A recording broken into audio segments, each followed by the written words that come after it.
Hey guys, we missed you. We missed you. We skipped a week. Skipped a week. For good reason. Always. We needed a break. No. Oh my goodness. But we're back with some stories of what's been going on. We're back with some stories. We feel a little bit refreshed, a little rejuvenated. Yeah. We needed that break.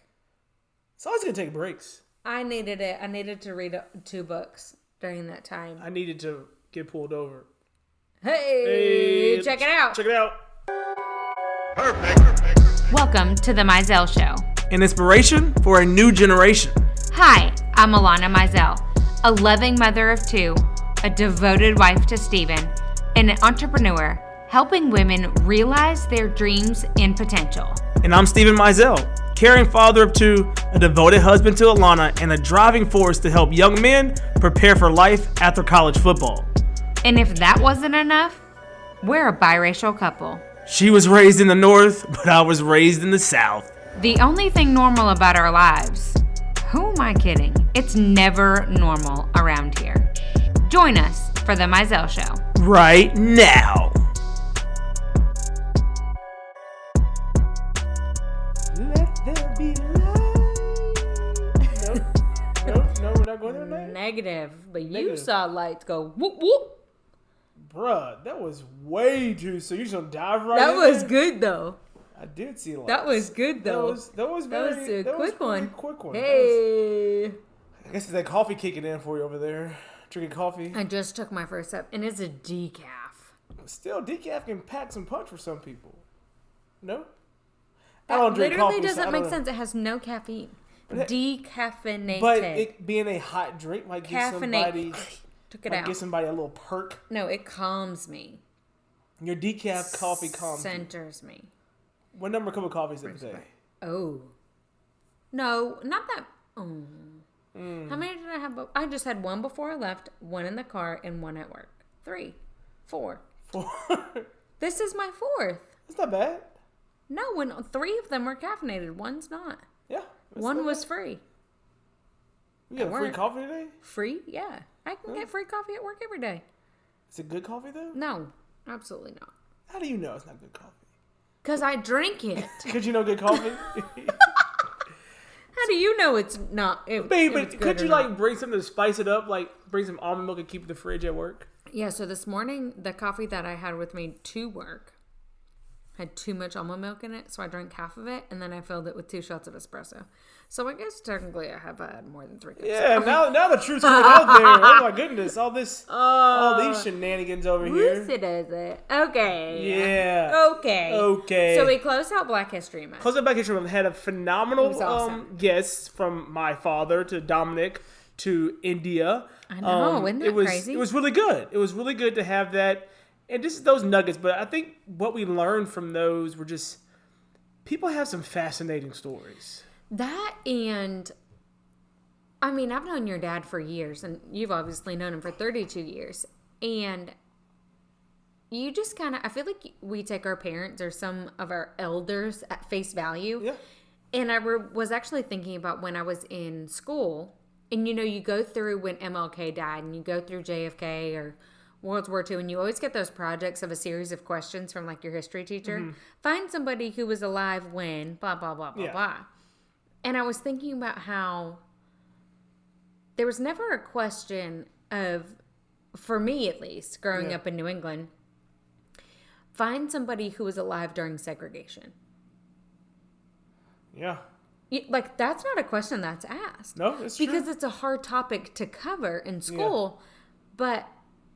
It's a completely different experience up there. It's a completely different... But even then, like, your dad is from New York. Yeah. And so it was a couple episodes back, 2 episodes back, and he talked about his experience with segregation when he came to visit his grandmother. Yeah. But did you ever have a history teacher say that? Yes. You did? Yeah. Y'all had people specifically ask... Find somebody who was around... And the key is, like a lot of times in life... Not with MLK. I mean, specifically segregation. Yes. Okay. And I guess because it'd be harder to find somebody that experienced it. Yeah. And then, we a lot of times take things, sadly, at face value, in which you have those projects, you ask people, and you just get the questions answered for the project. You don't think to dive in and embrace it and ask enjoy more questions, and ask more questions. And then we do that now in our own lives. You have people that you're like, man, I wonder what would happen if I would sit down and like really ask them what they're going through. And I've gotten what I've needed, and I'm going to keep it moving. Yeah, exactly. And like with your dad in particular, he was able to give us more information than we even knew. Oh yeah, questions we hadn't actually taken time to ask him because because of one reason or another. We got limited by 30 minutes. I think we could have. Right. Right. Definitely could have went on. Fascinating. Anyway, so we've closed out Black History Month. I love that we did that this year, and I did. We'll see what February next year brings. Maybe we'll drop a nugget this month for Women's History Month. Might find somebody. Maybe. You never know. Maybe it is Women's History Month. Yes. But back to our regularly scheduled program of things that Steven's experienced. Or a lot of experience, or we've experienced, and we kind of talk about it on our podcast. Steven got pulled over the other day. I got pulled over the other day. Time out. He gets pulled over in the morning. At what time? It was like 7:35 in the morning. Like okay, it was 7:35 in the morning. Yeah, after dropping the kids off from school. Doesn't tell me until I get home from work. I had to. I couldn't tell you. Okay, so, tell you, when you are married, you have to... When you're married to Alanna. No. When you're married in general, you should know the pulse of your spouse. Mm-hmm. And you should know, like, okay, this is a very important thing, but, like, I'm breathing. What day was it? It was Friday. No. It was Friday. No way. You were home Friday. It was Thursday. Okay. It was Thursday. Last Thursday. Sorry, guys. I was at work on Thursday. Yeah, it was Thursday. So it was on Thursday. But you should know the pulse of your spouse or your friend, and you should know, hey, I'm breathing. I'm not life altering. Let me wait till I can sit down and tell them in person.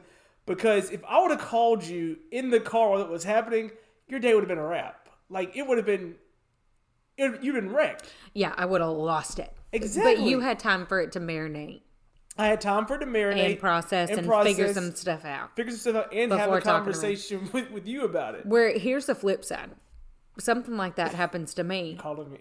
Like, I'm calling him and the police is in the car. In the car. Steven, I need for you to talk to this police officer. Yes, that's the other opposite of it. So I wouldn't call you, I'd call Trey, who's a police officer that we know. Trey, I'm gonna need for you to talk to this guy. I think you would call me first. I think it depends on the situation. If it was something like super panicky healthy, you would call Trey. But if it was something like, okay, this is me getting pulled over, I think I know what's going on, I'll just call Steven. I need to know that the registration is in this car. Yeah. Yeah, that's because I would inevitably be in your car, not my car. My car has everything. I mean, like odds and end things. Like, has Band-Aids, has water bottles, has blankets, But do you know what the registration is in your car? I know exactly where the registration is in my car. Perfect. I mean, mine's on my phone, so it is. Yours is on your phone? Yeah, I mean, there's one physically in the car. Well, definitely. So, long story short, Steven... Okay, let's bring it on back in. Yeah, let's bring it on back in. So Steven gets pulled over. So I'm driving down Poplar Avenue in Memphis, and I'm in the middle lane. Which, for those that don't live here, is one of the main streets. Main streets in Memphis. Memphis runs on two main streets, Poplar and Park. No, Poplar... But Poplar goes the Poplar's full length. Poplar's the main street in Memphis. Like, so, you can go from downtown and the river... All the way out to... I mean, like, you could leave Memphis and keep going. Like, it goes past the city, past Carterville. Like, I don't know how far Poplar goes, but it goes. Poplar goes. It goes a long way. Yeah. And so... To unincorporated. I'm dropping... It definitely goes unincorporated. So I'm dropping the kids off from school, and I'm coming down Poplar Avenue. Yeah. And getting back to our house, there's like 4 or 5 different streets you can take to get back over to Park, another street. But you know what? I'm going to ride Poplar. And I see the police officer at the left of my eye. I see him get out of the turning lane. And I'm like, okay, he's just, going to pass by me, whatever. And then he gets behind me. I'm like, oh, man. And then there you go. I think in general, people you can have everything right, but if a cop pulls up behind you, you always get nervous. I do, at least. And I feel like I'm going to throw up in a bucket the second I see a police officer. And then that's the thing, like, police shouldn't invoke that much fear in you every time you see them. But when they get behind me, my heart starts racing. I'm like, he's going to pull me over. Okay, so the reason that I get fearful is twofold. when I was 16, I had just gotten my license. I got pulled over for failure to yield. You cannot make this up. Yeah. Failure to yield. And in New Hampshire, your license gets taken away. When you fail to yield? Failed to yield. If you get pulled over at all within a certain time frame of getting your license, it gets taken away. Okay. So mine got taken away. Okay, so then I send my license into our capital, Concord, New Hampshire. They do their thing. They send it on back. I wait. I don't drive. Da-da-da. Well, I don't know what happened, but it didn't get processed correctly, and I got pulled over, and I was driving with a suspended license. Hold on. So you got pulled over twice before the age of 18. And yes. Now this is my second time ever getting pulled over. That's not true. It is. No. Yes. You got pulled over twice by that little cop. This guy's trying to lie. The cop over there. I'm telling truth. I'm telling truthful insight, being vulnerable on our podcast. I forgot I got pulled over. I got pulled over the stop sign on the Shady Grove. This guy just drops times that he was pulled over. And I'm being vulnerable and authentic and not telling lies. Steven's over here telling lies. Nobody believes you now. Trying to throw they are rethinking it every time you say something because they're fabricating. Let's see. Anyway, how many times have I been wait, listen. I'm not done with my story. But you're driving with a suspended license. Right. That's serious, you guys. That is serious. If you don't know, that's serious. That's very serious. So, I'm not even done. So, I was in my softball uniform. Bless. Because I was in high school. I was a senior in high school. I get put in the back of the cop car. I literally had to call my dad because my mom was not available. I don't know where she was. But I would not have called my dad, mind you. Yeah. And then I had to go down to the DMV. Luckily, they didn't take my mugshot because I was terrified. Hold on, the DMV or you went to the county jail? Our DMV and one of our jails are connected because we have a very small town. I was like, very small town. I took you out to the DMV, which is also to like recheck my license. Yeah, but I was like, yeah. Then it was gone the whole summer. So I had to wait until I had to go to court twice. Oh, wow. My mom was not happy. But, like, I didn't do anything wrong. I mean, should I have gotten pulled over the second time? No, but I'm glad I did there. What'd you get pulled over a second time? Speeding. So, but at least I did there versus, like, driving to Massachusetts, which isn't far from where I'm from, and I did multiple times thinking my license was fine. You can check on your license, see what's fine. I got it back in the mail. Yeah, that's true. At 18, how would I know? I wouldn't know. That's true. It was a situation, you guys. So at the time that I went to college, after this whole scenario, I had more points on my license from those two things than somebody with a DUI. So, like, if I had gotten pulled over between then and when I was 25... Yeah, because you had just got your license. I would have gotten in so much trouble. So much trouble. Right. Yeah. So, finally, we're not 25 anymore, so that's cleared. I haven't gotten pulled over since that. Which is mind-blowing because I speed all the time. Nobody, if you're a police officer, don't follow behind me. Now you're definitely going to get pulled over. You literally just said. I'm literally knocking on the table. It's fine. How about you just don't speed? That's a great idea. But anyway. I don't mean to. It just happens. Maybe you should put a governor on your car which you can't go past a certain speed. That's our kid. Briggs is definitely going to have one. Put a sticker on the back of your car. This car cannot exceed 45 miles an hour. Okay, so my Graham used to say, this car doesn't go under 40. And the speed limit in my town is like 35 so she's max. Flying down the street. Yeah. Okay, so last Thursday, Steven gets pulled over. He gets nervous. I was nervous because it's just like the fact, but I knew why he was pulling me over. So you immediately knew. I knew. I was like, there's no other reason why he'd be pulling me over. So in the state of Tennessee, I don't know like how often states do this. They this year changed the license plates. Yeah, like complete change. Like it went from like when I went outside and I saw the new plate, I was like, oh. Did you know that I sell makeup? Not only do I sell makeup, but the makeup that I sell is 3D makeup, which allows you to highlight and contour your face in a super simple compact. As a mom, I could not survive without my simplified routine. Not only that, but it's exactly what you need exactly when you need it, all in one spot. Go ahead and check out Alanna Mizell on Instagram or alannamizell.com to learn more.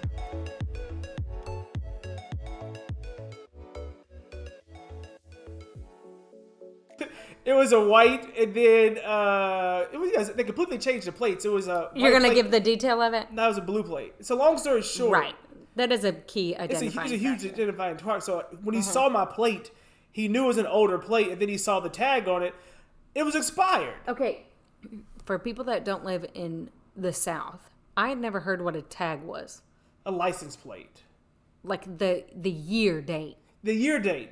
Y'all don't have year dates over there? We do. It's just different. Okay. So the month is actually on your windshield in New Hampshire. Ah. And then the year is on your plate. Okay. But I never heard anybody call them tags. They just called it registration. Well, my registration was expired. My tag was expired. So I pulled over. And so with that being said, with it being new, Shelby County Clerk's office, you do it online. And so you go online, you pay it. They give you a receipt that shows you paid it. And then they say, we will mail it out in 2 weeks. So, mind me, I am just waiting on my plates to come in. So he pulls me over. So Steven's done what he's supposed to do. I think I done what I'm supposed to do. This female officer comes out. And she's like, oh, so we pulled you over for your plates. I'm like, yes, ma'am, I understand that. Here is my receipt. It showed you that I paid for it.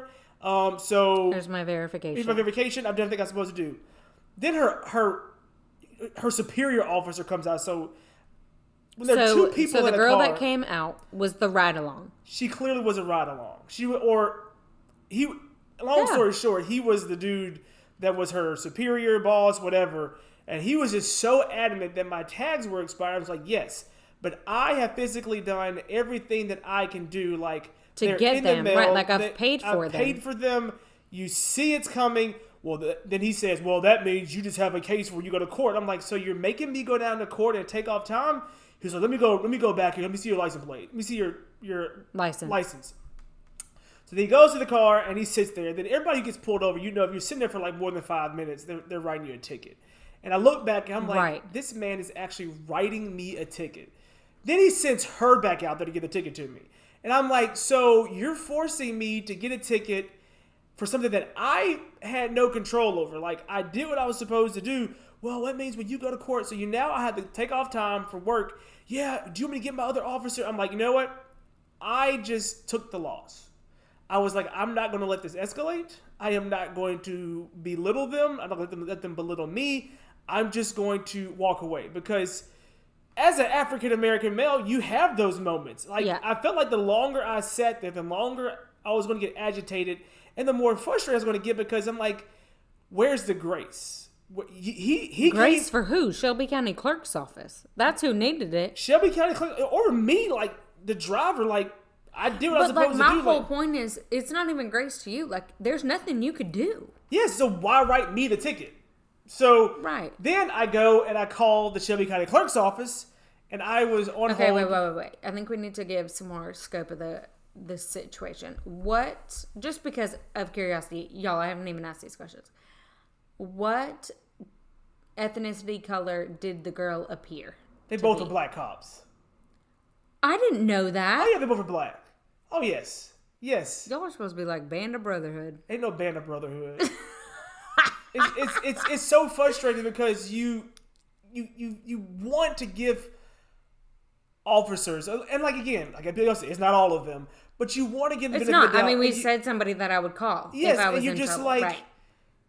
But then, just like you go to some places that you have hypothetically athletes, or you have girls, right, or you have guys that feed the stereotypes. Like, why are you feeding the stereotypes? When waitresses at this place, blah blah blah blah. Yes. Blah. Yeah. Oh, absolutely. Yes, absolutely. But you're just fulfilling the stereotype by there not being grace and a level of like common sense. Common sense, and just like I'm going to be that guy. I'm going to write you a ticket regardless. I'm not going to listen to your thought. I'm the authority. Take it and walk away. And again, okay, you didn't want to be like, I'm so sorry. Who was mean to you, your mom or your dad? I wanted to be like, it's 7:45 in the morning. Like, do you have a quota you need to hit? Because like clearly you're out for a quota. Because like you're he wouldn't have. I mean, well, maybe he did, but I don't Wasn't know the end of the month, the stereotypical end of the month. Okay, so then you call Shelby County Clerk's office and you get a sweet lady on the phone. I was on hold for a good 15 minutes, but you understand, it's the clerk's office. And I got this sweet lady on the phone, so shout out to Wanda Halbert, our Shelby County clerk. I don't know who this woman was, but she was awesome.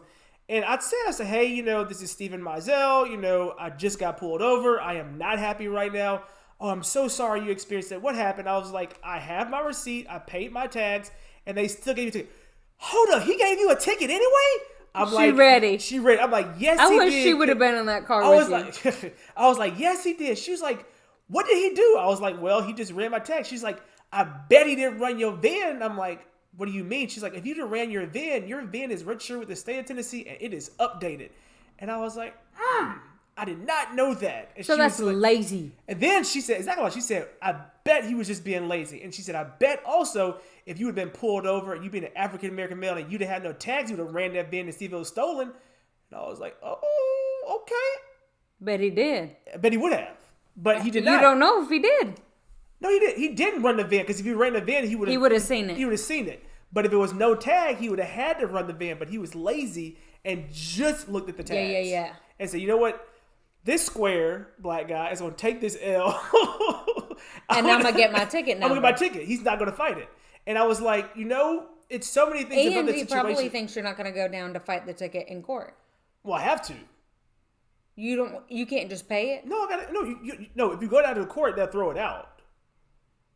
So, whoa. Yeah. So, wait a second. Yes. You guys, let me just tell you, in New Hampshire, it's not like this, so I have no frame of reference. Okay, so you didn't get like a ticket to where they said, pay this. No, this is a court or appearance go. Because it's expired tag. I guess you either show up in court. Oh. So I have to show up in court now with my proof that my car was registered and not expired at the date of the ticket. So he's giving you a ticket for him to look dumb. Technically, I mean, you're going to show up with your receipt prior to the situation. I'm going to show the receipt that shows that I paid it. I'm going to show that my car is current. Before you got pulled over. Yes. And that's what I told him. But again, he was just adamant. Right, so the judge is going to look at that and be like, who's this fool? Why did he write the ticket? Why is he wasting my time? And that's the first okay, so here's the next step of that stereotype. Stereotypically speaking, in Tennessee, what color will that judge be? Probably white. White what? Male. So a black male cop now looks like he's not doing his job completely to a white male judge. Yeah. Potentially. Like if you're laying it all out. You lay it all out. No, there's a strong potential for what I just said. Yes, and then on top of that, you just think about everything that's going on. So now you just have no decency or composure or passion to I have to take off work now to go to this court appearance and show the person. Yes, I'm hopeful that it's going to get thrown out. I hope it's an easy transition, but it's just it's a waste of time. 2:00 on a Friday. Oh my bless. Yes. I'm not going to be there. No, I don't think you should be there. You can have lunch with me before though, because I'm downtown. I could. I'm just kidding. I'm going to go hang out with my wife. Now it's time for me to go do that. But all this to be said is that, if you get pulled over and your tags are expired, but you have registration. You paid for it. Would you say? But you've already paid for it. Already paid for it. And you know that. Make sure they run your VIN number. Yeah. Don't just take that fun fact. Fun fact. But also, okay, here's something that I think we can shed some light on, because I know that our listeners that look more like my skin color have never had to really keep their cool. Yeah. I would never personally flip out at a cop because, I don't know, my dad would have my head if I did that. But I think that if I was a female, and if it had happened to me, they would have tried more. I could see that. Well, one, I would have been crying. So, let's go ahead and set that stage. Why didn't you cry? You'd have gotten out of it. No, I instantly cry when I get in trouble. Yeah? It's instant. I mean, I would see a light go off and start crying. I do see what you're saying, and I was so I was so calm getting pulled over because It was 7:45 in the morning, and your endorphins from your workout were still pumping. Yeah, but still, I knew I was in the right. I was like, okay, like, I got good. my receipt. I'm good. I'm gonna show him. I did what I was supposed to do. It's gonna be good. You know, we out. Keep being safe and hold down. But like, you stayed calm. Yeah, I stayed calm. So I also didn't want the situation to escalate, and then you have these right. horror But what stories. I'm saying is, you've been taught to not escalate an issue. Oh yeah, I mean, because of the color of your skin and the gender that you are. And I have a beautiful wife and 2 kids, and I want to see them over. Right. Yeah. 100%. Like, but I think, and we talked about this a while back. There are so many things in your life that your parents did such a good job at slowly getting ingrained into your head time after time after time that have made you who you are, that like it actually isn't because of anything necessarily other than the segregation issues that are still woven in our society. Yeah. Like, it's not necessarily because you didn't want it to escalate because of me and our kids. I mean, yes, that came to your mind, but the reality was you got pulled over, you're a black male, keep your mouth shut, say yes, ma'am, and get out there. Yeah. The faster you get out of that scenario, the better. And that's why... Because the last thing you need is for another cop car to come on by, noticing that they had pulled you over and it's taken too long. I mean, like, there are so many horror stories. Yeah, and again, I think you're right. It's one of the things where, like I told you, we sat down, like, at the end of the day, I did what I was supposed to do, I took my L, and I kept it moving. Right. And that's something that you said has been ingrained in me, something that just like, you know what, keep your mouth shut and move on, and you know that you're in the right, and you'll go down to the court system and show them, but it still had that, you that bubbling sensation inside of you, just like, why? And like, you're feeding into the stereotype, and like, you're like, you wonder why people have this negative stigmatism towards cops when like there's so much going on, and you choose to... You're upset about a tag that I paid for. A tag that I paid for. So I have another question. Do you think you would have been more fearful of the situation had it been a black male cop? I mean, a white male cop, sorry. Or do you think it wouldn't have changed your thought process? Can I be completely honest with you? That's why I'm asking. I think a white cop might have been more understanding and let me go. I'm going to be completely honest with you. Okay, I'm shocked. Why? Because of the stereotype. Because of everything going on. I don't understand. So map with that out the for me. entire thing that's going on what thing? Cops, African American, white cops, black cops. In general, back from Ahmaud Arbery, to 2 years George ago. Floyd, to all those things. We're talking almost 2 years ago. Okay. Almost 2 years ago. I feel I'm just trying to make sure I understand. A white cop would probably be more, maybe, I say it for everybody, might be more understanding and more sympathetic because he sees a black male maybe doing what he was supposed to do. Because white male cops have had so much more ridicule. And maybe have more compassion. But I don't understand why you think that they would have more compassion. Because they don't want to see it escalate. They have this black male that they pulled over that's actually doing the right thing and try to do his best. So, okay, I see you. You're not like some of the other black males that I've pulled over. I want to give you that benefit of the doubt. Okay, so why do you think that the black male held so strong to it then? Like, where did the lack of compassion...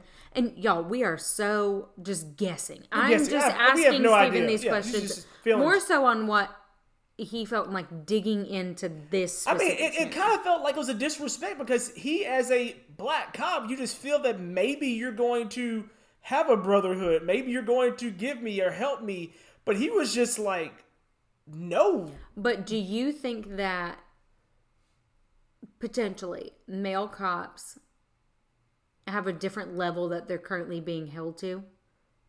I think they could be, and I will say this is a little nugget. So when he sent her back out to give the ticket, she was like, "Oh, I'm sorry, you just go down there." And I was like, "No," I said, "Well, don't you understand what I have to go through? Well, you just have a nice day, and I'm just going to go now." Like she was out. She was out. She was not trying to have any feeling or compassion. She was like, I gotta go.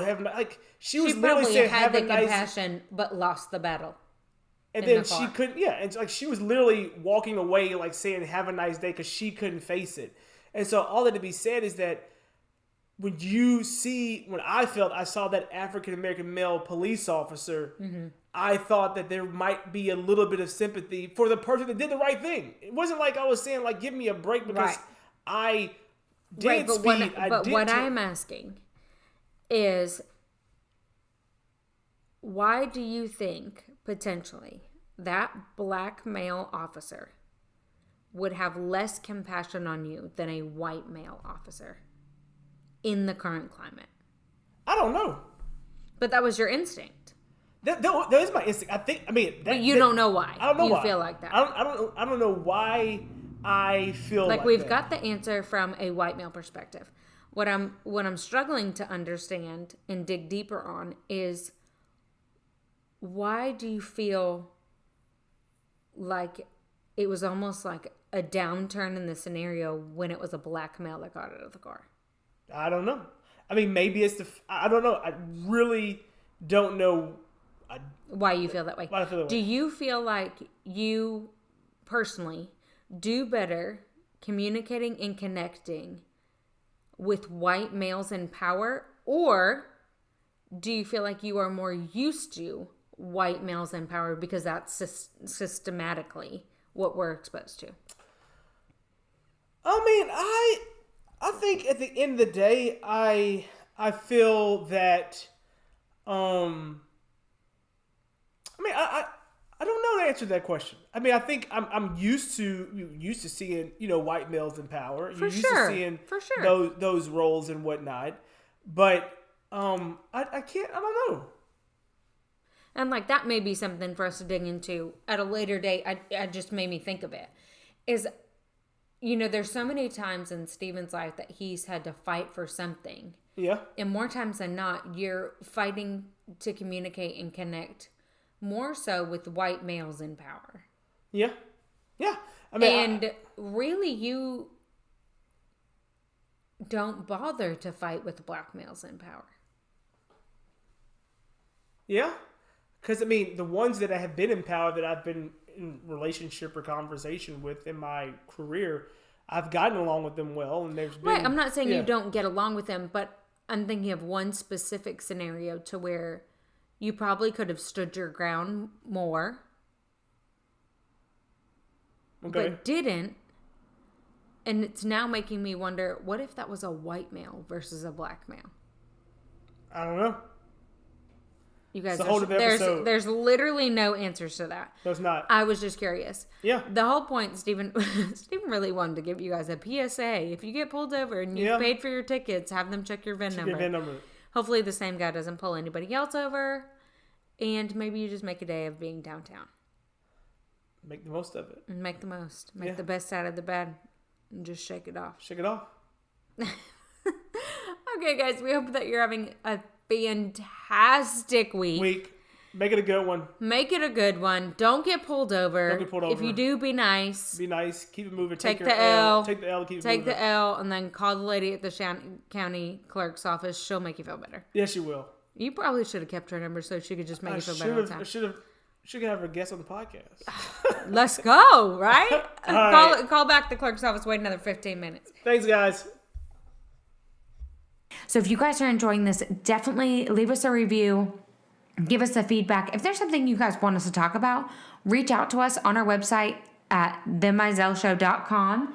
There is a contact section. You can put it in there. We would love to hear about it. Or you can always go over to Instagram at The Mizell Show. Also, as always, don't forget to screenshot this episode and just add it to your stories and tag us on Instagram, on Facebook at The Mizell Show. Thanks, guys.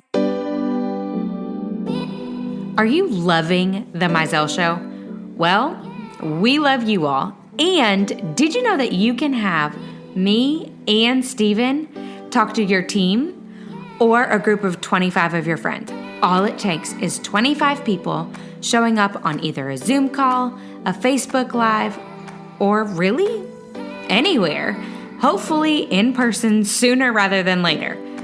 But how do you get us? So all you have to do is email themizellshow@gmail.com, or you can direct message us on Instagram at The Mizell Show.